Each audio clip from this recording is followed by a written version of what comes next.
নানা ধরনের মানুষ থাকবে, এটা একান্ত স্বাভাবিক, এটা বৈচিত্র্য।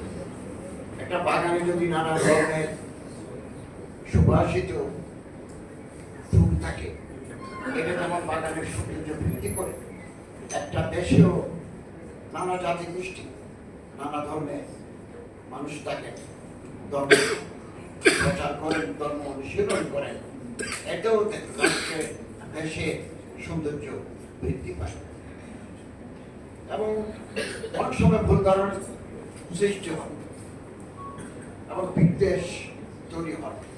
এগুলো আমাদের দূর করতে হবে। আমরা প্রত্যেকটা মানুষ এক দেশে বাস করি